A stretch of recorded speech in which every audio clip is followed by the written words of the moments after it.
Hey guys, welcome back to more r/malicious compliance Reddit stories. In today's Ripe Stories Reddit video, my toxic new boss was determined to ruin my career and replace me with her unqualified friends. She said what she thought was the ultimate trap to get me fired, but she forgot one crucial detail that would change absolutely everything. Let's dive right into the video. And the first one is titled, "Delete it? You sure?" Okay, posted on r/malicious compliance. So I'm a fiend for Excel spreadsheets. I absolutely love them and even bought an extra white monitor for home so I can see them in all their glory. My boss keeps telling me that she is an advanced Excel user, she can run macros, she can do pivot tables, she knows formulas, and not once have I seen her create or even manipulate a spreadsheet in the 6 months I've worked for her. So I had a template on our team's chat that we used every week. It was automated to within an inch of its life to tell us about the company's health. We've been using it for the last 4 months after I was given approval by the boss to make it live. Gave her a tutorial and everything. This was for the admins to all see it, and I would only need to update the raw data once a week instead of send it manually to whoever wanted it on a given day, up to 4 times a day usually. It took about 6 hours of work a week having it set up like that. Well, the boss told me to take it down because a different department who had not seen it was worried about personal data when one of the admins told them about it. There isn't anything like that in there, and anything that is not open access is password hidden anyway. Our IT team has to be formally requested to add a new member to our team's chat. The spreadsheet is password protected, the tabs are password protected, and the whole company is locked down hard anyway. So anyway, the boss orders me to take it down and delete it and said, "Run a fresh one for anyone who wants it."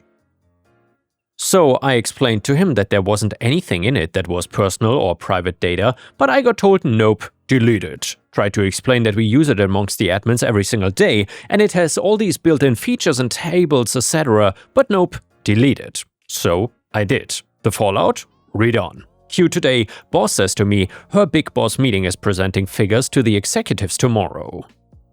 She starts quoting figures that are wildly out from the true numbers, and I questioned where they came from, and she shows me a Frankenstein report that is saying the exact opposite of what she thought, run by someone not even in our department. I tell her the accurate grand total and show her how I got there with a simple table and some screenshots that I had of the original shared spreadsheet. She asks for access and I tell her it's been deleted.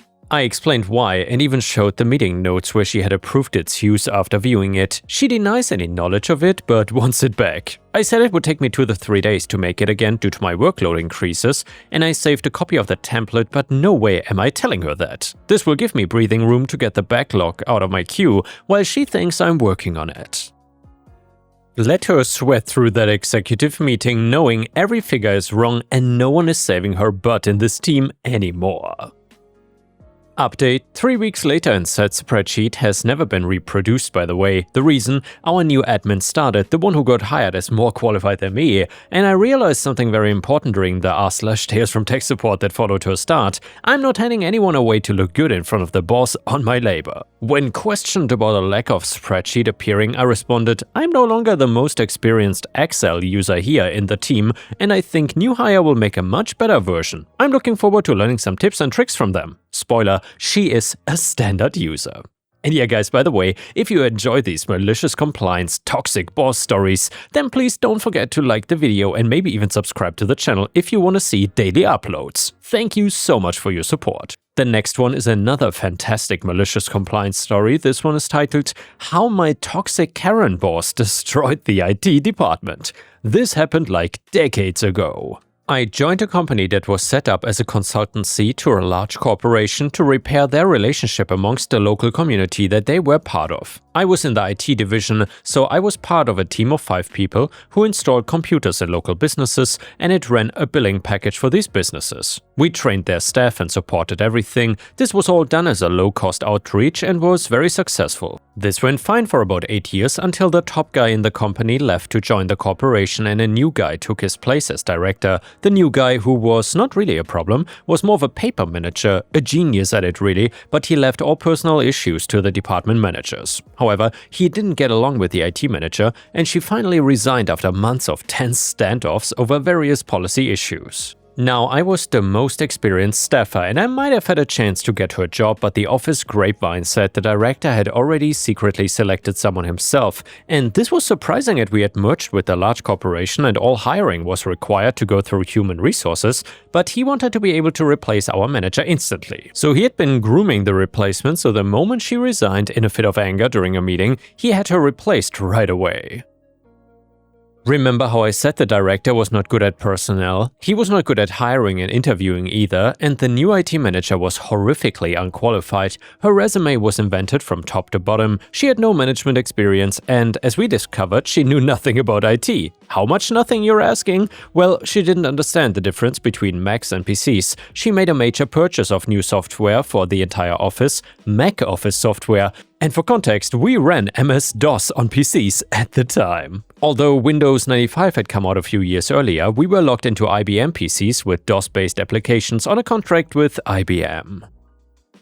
And by the way, guys, this story seems to be a blast from the past. Anyway, her resume boasted a deep programming background, but she didn't know what a subroutine was, and it simply got worse and worse. Over the next few years, she deliberately drove out all the experienced staff. She would require highly granular timekeeping for all of IT tracking, who called in for support, and when we spent support at a business or the corporation, even though there was zero use for this as there wasn't even internal tracking for who used what. When we complied, including tracking the time to track the time, and her increasingly complex needs for details started to take up to an hour each day, and the director ended it. She also routinely took personal credit for projects done by her department with no acknowledgement of the actual individual who performed the work. One by one, my coworkers left to other jobs, and in one case, she framed one guy for a failure she caused and got permission to fire him. She replaced everyone with people she had known at previous jobs regardless of their backgrounds and job skills. A COBOL programmer replaced one of our training and support people. He was a great guy and miserable in the role she put him in. She hired another woman to replace another staff member, but all this woman had done before was author training manuals. Our training materials were all provided under our contract. I never figured out what she did aside from acting occasionally as a personal secretary, which made no sense since we had a secretarial pool, and she got paid 3 times what they got paid. As for me, my wife and I had our first child around this time, and I simply didn't care about issues of pride anymore. I was careful to CYA myself because all I wanted to do was bring home a paycheck for my family. The IT manager took credit for everything I did. I was careful to document my work, and in many cases, her taking credit failed because it was too obvious she wasn't involved. She moved on to trying to get me fired. Anyone who has done customer and computer support knows that you will get customers you just cannot make happy. Usually it's just a personality conflict, and in the past, we simply traded the call off to another member of IT staff, and that would often do the trick. But my manager tried to inflate all of these to fireable offenses. To my face, she would promise to have my back. As the original IT manager always did, she loved her staff and would take a bullet for us. Behind the scenes, she tried to build a case against me, though. The first time I realized this was a meeting between the director, one of our business consultants, my manager, and myself. I'd been given a heads up by the business consultant, and when I walked into the meeting, I had all my notes on my supposed failures. She made her pitch to the director, but the business consultant and I destroyed her and demonstrated to the director that she was inventing things. She was humiliated and I remained unscathed. The second time, an assistant manager at one of the businesses I'd recently installed a computer system at raised a huge stink. He had been following me around during the install and questioned me. It actually turns out he was trying to set up a system at home to call into his office to get onto the network, which back then was a bigger deal than it is today. However, I'd actually done this for another business before, but not this one. He had made some random guesses as to what he needed and wasted $5,000 because it was all IBM hardware and software, and he blamed me. Again, the IT manager told me she had reviewed my notes and knew that I was blameless. I was not stupid enough to believe her again, though. I got the business consultant to go to the head manager at this business and ask about this. It turned out the assistant manager there had never requested remote access internally, and the entire staff there supported my version of events. Of course, my manager once again had tried to escalate this to a major failure. Remember those detailed notes and timekeeping she had wanted? Well, even though the ridiculous depth of them was gone, I still kept them. She called another meeting and this time inviting senior management from the corporation as well. It was another embarrassing moment for her. I refuted all the claims made by her and the assistant manager of the business, and with documentation. My good friend, our business consultant, backed it all up, and the cherry on top, the head manager of the business called the senior management at our corporation to apologize for his assistant manager and to praise my work. My manager looked like the idiot she was, all because I continued to comply with the task/timekeeping she originally instituted to drive the old staff out. Now, she kept her job mainly because our director would have to explain why he hired someone so clearly unqualified, and he couldn't because he violated HR policy to do so, but I know you readers out there want to hear some juicy revenge payback as well. So that weekend following that meeting, a major business entire computer network I'd installed went down after a lighting strike. I remotely diagnosed it, and I knew it needed a simple hard drive replacement and a restore from a tape backup. So I came in Monday, and before I could even leave to fix the client, she called me into her office. She offered me a 3-month severance package, full pay benefits. They only offered these to management types normally. She hated me and wanted me gone. I told her I would gladly accept it, but didn't she want this client fixed? It was kind of a big deal. She said no. While I signed the legal paperwork, she rambled idiotically about my job performance, etc., but I just finished signing. I took my copy of the papers and told her that she didn't know anything about what she was talking about, and this severance proved that. I packed up my office, said goodbye to my friends, many of whom, by the way, were shocked and crying over this, and I cannot deny I was a little wet around the eyes too, and I told them it was not a problem, and you know what? It was not a problem. I'd been building my own software company on the nights and weekends for years with full permission of my original manager, and I walked out of there with 3 months of free salary into my own company, which was now paying me more than my old salary now that I could go full-time with my partners. Oh, and by the way, my friend who got fired? I used my contacts and found him a better job too. As for my manager though, well, they took over 2 months to figure out how to replace and restore that hard drive to the business that had the lighting strike, and I wasn't kidding about her hiring the wrong people for our jobs. That business likely badmouthed them because they barely retained 25 to 30% of the businesses as they lost them one by one over the next few years. And my friends kept me up to date until they also left. And yeah, Ripe Stars, I gotta say, the part here that really matters is that OP gave her a chance. You, OP, literally said, "Don't you want this fixed?" And she still chose office politics over operations. That is not on you, that is simply on the person who wanted you gone so badly, she ignored the actual job. And by the way, guys, if you still enjoy these crazy malicious compliance Reddit stories, then please don't forget to like the video, because that would help me tremendously. And a user in the Reddit comment said, she really thought she was the chess master of the office when she was playing Connect 4 with the pieces missing. Imagine handing a man 3 months of paid vacation to go work on his own company full-time and thinking you defeated him. That is a special level of corporate delusion.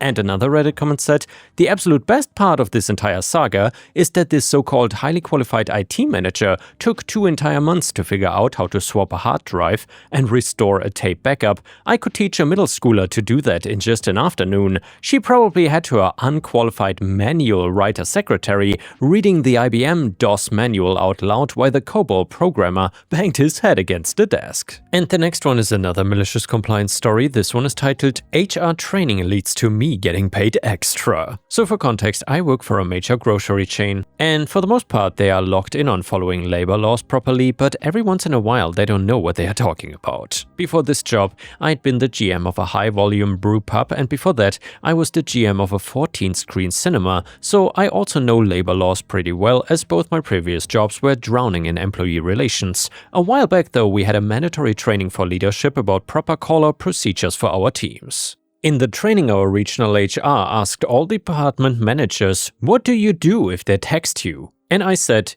ignore the text. HR said, no, you need to tell them that to call out on our call out line. Let them know they need to leave their name, employee ID and their shift. I said, do I have to? HR says, yeah. Me, okay, but would you email us this info after the class? And they did. Then, about 3 months later, I had a new employee somehow get my phone number, which bothered me, but that's another story, and they texted me that they couldn't make it in the next day. I text back, call the call-out line, leave your name, employee ID and shift.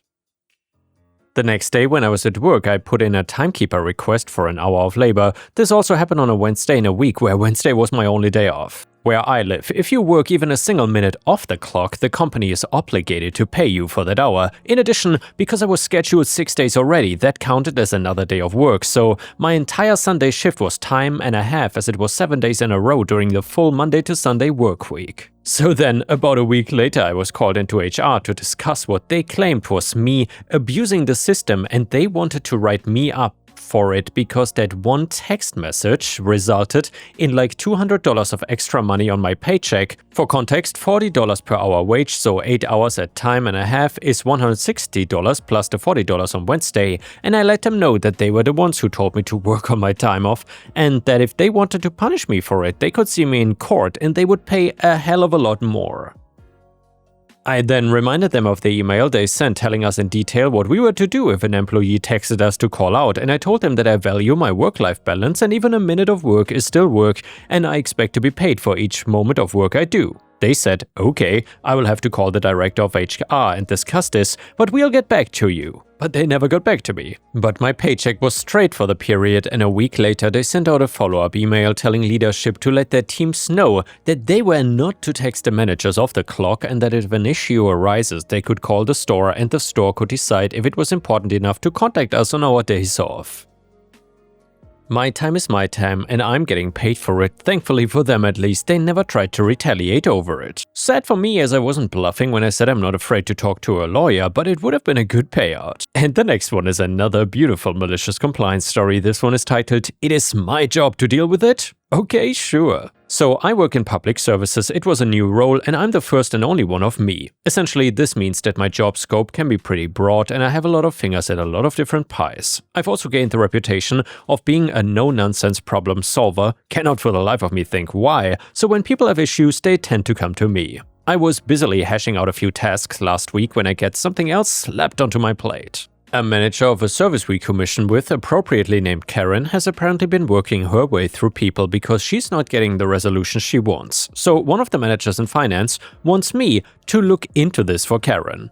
Now, a thing to note here is that every April we increase rates along with inflation, but she didn't get it. The thing is, it's out of our hands. The services we commission from her are funded between us and another separate public service, PS2. We pay half, PS2 pays half, but we haven't paid the increase because PS2 hasn't agreed anything yet. What can I say? It's the public sector. Our team's conversation goes something like this. Me, "Hey finance manager, I actually cannot do anything about this because..." Finance manager cutting me off. "This is your job, it's your department that deals with these contracts, so deal with it. I don't care how, just get her off my back." Now, that is mostly paraphrased except for that last sentence, which he said verbatim. "I don't care how, just get her off my back." I write in chat to confirm, "I am to deal with this and you don't care how?" Finance manager says, "Yeah, for Christ's sake." I crack my knuckles and get to work, sending her the following email and CCing in finance manager and my own manager too. "Dear Karen, I apologize for the delay in the inflationary increase for service. However, as this is jointly funded between ourselves and PS2, we are beholden to their financial timelines. As PS2 hasn't agreed yet to the 4.1% increase, we are unable to process it. Regardless of how many individuals you contact, this will remain the case until PS2 sees fit to approve. In instances such as these, our recourse should be to head down to the offices of PS2 and begin smacking naughty bottoms, but I fear HR would frown upon such action in these enlightened times. Might I suggest contacting PS2 yourself in order to expedite the process? I'm sure finance manager would be happy to direct you to the appropriate contact and answer any further questions. Warmest regards, my name."